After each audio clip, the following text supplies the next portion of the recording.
नमस्कार, मैं डॉक्टर कंचन सिन्हा घाटशिला कॉलेज के इतिहास विभाग में कार्यरत हूँ। आज मैंने यूजी सेमेस्टर 3 के बच्चों के लिए CC 6 पेपर के अंतर्गत गुरु नानक के जीवनी और उनकी शिक्षाओं या उनके विचारों के बारे में आप लोगों को बताने जा रही हूँ। तो सिख धर्म के प्रवर्तक गुरु नानक का जन्म धार्मिक साहित्य संग्रहों के अनुसार 15 अप्रैल सन 1469 में पंजाब के तलवंडी ग्राम में हुआ था और उनके पिता का नाम कालूचंद और माता का नाम तृप्ता था। नानक प्रारंभ से ही चिंतन प्रवृत्ति के थे और फिर भी उन्होंने पंजाबी, हिंदी, संस्कृत और फारसी की शिक्षा प्राप्त की थी। उनका विवाह सुलखनी नामक कन्या के साथ हुआ था और जिससे उनको 2 पुत्र की प्राप्ति भी हुई थी। 1595 ईस्वी में करतारपुर नामक स्थान पर उनकी मृत्यु हुई। नानक का स्थान मध्यकालीन भारतीय इतिहास के भक्ति आंदोलन के महान संतों में लिया जाता है और भक्ति आंदोलन के महान संत कबीर के समान ही नानक एक महान समाज सुधारक थे। नानक में समय समय पर अनेक पदों की रचना की जो आगे चलकर अन्य सिख गुरुओं की रचनाओं के साथ संकलित होकर गुरु ग्रंथ साहब के नाम से प्रसिद्ध हुआ और वह आज सिखों का सबसे पवित्र ग्रंथ है। नानक की रचनाओं में नम्रता एवं हृदय की सच्चाई प्रदर्शित होती है। तो अब हम लोग आते हैं कि गुरु नानक जो थे वो सिख धर्म के प्रवर्तक, उनको स्वीकार तो किया जाता है परंतु प्रारंभ में सिख धर्म कोई नवीन धर्म नहीं था और नानक के काल में यह हिंदू धर्म की एक शाखा मात्र बनी रही। सिख शब्द संस्कृत भाषा के शिष्य शब्द की ओर संकेत करता है परंतु कालांतर में परिस्थितियों के अनुसार नानक के उत्तराधिकारियों ने इसे एक अलग संप्रदाय का रूप प्रदान कर दिया। अब इसके बाद अब हम लोग उनके विचारों या सिद्धांतों के बारे में जानेंगे। तो नंबर 1, एकेश्वरवाद। तो नानक एकेश्वरवाद पर विशेष बल देते थे।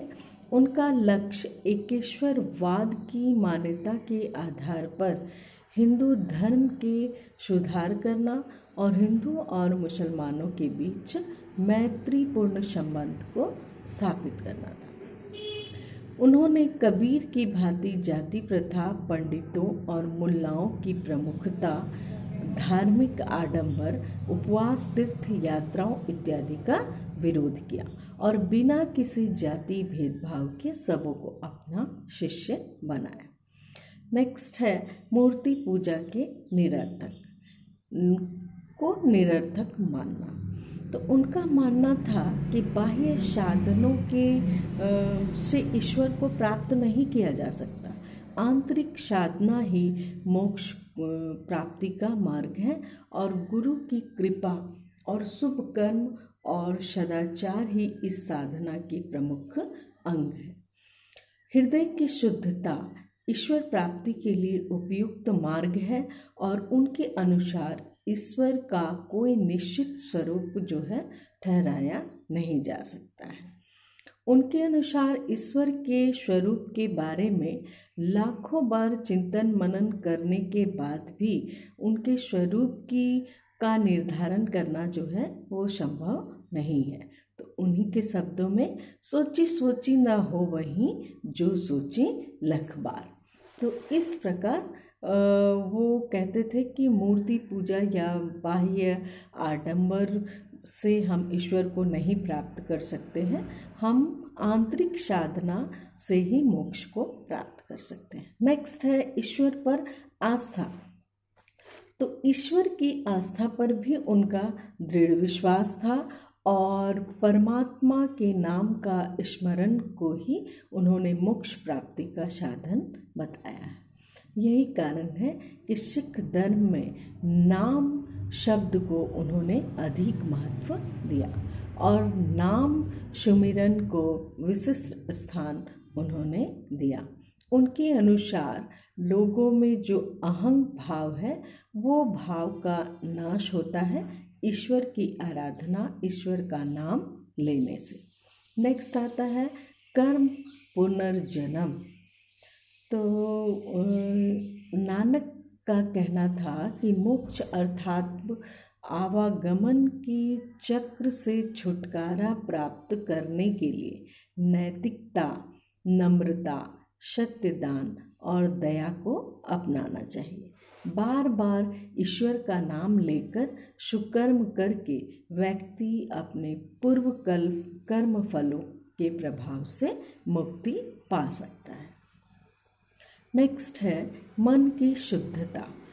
तो उनका कहना था कि यदि व्यक्ति का मन मलिन है तो 4 बार प्रार्थना करने से भी कोई लाभ नहीं होगा, इसलिए मन को मारने की आवश्यकता उन्होंने बताई और मन को साफ रखने के विषय में उन्होंने बताया और इसके लिए योग क्रिया व साधना पर उन्होंने जोर दिया। इस संबंध में वे कहते हैं कि काया नगर के अंतर्गत मन राज्य करता है और 5 इंद्रियां उनके शासनाधीन रहा करती है। अतः इस मन को अपने वश में करने की आवश्यकता है और उनका कहना था कि मन को हमेशा शुद्ध रखा जाए, किसी तरह के गलत मन में विचार को ना लाया जाए। नेक्स्ट है गुरु की महत्ता। तो गुरु गोविंद सिंह ने गुरु के महत्व को न सिर्फ स्वीकार किया अपितु भगवत प्राप्ति के लिए उन्होंने अनिवार्य भी बताया। यद्यपि नानक के कोई मानवीय गुरु नहीं थे, अतः ईश्वर ही उनके एकमात्र गुरु थे। नानक के पश्चात सभी सिख गुरुओं के मुक्त कंठ से सतगुरु के महत्व का उल्लेख किया गया है। नानक के शब्दों में गुरु के मिलने पर ही अपने सांसारिक जीवन के अंत और आध्यात्मिक जीवन के प्रारंभ का हमें अनुभव होता है। नेक्स्ट है जाति भेद। तो उन्होंने वर्ण व्यवस्था का खंडन किया और चारों वर्गों को समान महत्व उन्होंने दिया। वे खुद भी हरिजनों के घर में भी चले जाते थे, ठहरते भी थे और नानक के विचारों का पर्याप्त पुनरुत्थान हमें गांधी जी के विचारों से मिलता है, जो कि उनके 5 शताब्दी के बाद हुआ था। नेक्स्ट आता है हिंदू मुस्लिम एकता। इसकी बात हम पहले भी एक लाइन किए हैं। तो वे हिंदू और मुसलमानों की एकता के प्रबल समर्थक थे। तो कबीर के समान ही वे हिंदू और मुसलमानों में कोई भेद जो है उनको नज़र नहीं आता था और उनका कहना था कि उनके अंधविश्वास, कर्मकांड और पाखंड के कारण ही ये दोनों एक दूसरे के विरोधी बने हुए हैं। अतः हिंदू मुस्लिम एकता की स्थापना के उद्देश्य से दोनों के पाखंडों और अंधविश्वासों का उन्होंने खंडन करने का प्रयास किया। नेक्स्ट है स्त्रियों के प्रति सुधारवादी दृष्टिकोण। नानक हिंदू जाति में उपेक्षित नारियों को सम्मान दिलाने का प्रयत्न किए और वे हमेशा उनको समानता के दृष्टिकोण से देखते थे और उनके लिए समानता पर बल उन्होंने दिया। तो उनके अनुसार हम स्त्री के गर्भ से जन्म लेते हैं, उसी से हमारी जीवन पर्यंत मैत्री है, उसी से सृष्टि का कर्म चलता है। स्त्री हमें सामाजिक बंधनों में रखती है और फिर हम उस स्त्री को मंद क्यों कहें जिससे महान पुरुष का जन्म होता है। तो अतः उन्होंने स्त्रियों को सम्मान की दृष्टि से देखा और समाज में उपेक्षित नारियों को सम्मान दिलाने का हर संभव प्रयास किया।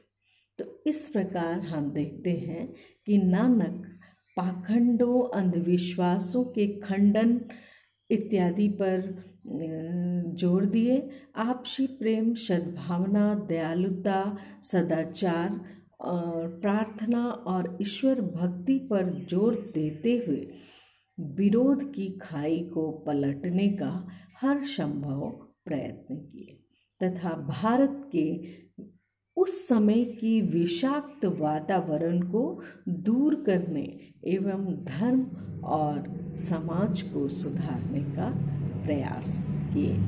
इसके लिए उन्होंने अपनी लेखनी का भी प्रयोग किया और समय समय पर उसके माध्यम से लोगों को प्रोत्साहित करते रहे, प्रेरणा देते रहे और समाज की बुराइयों से दूर बाहर निकालने का प्रयास उन्होंने करते रहा।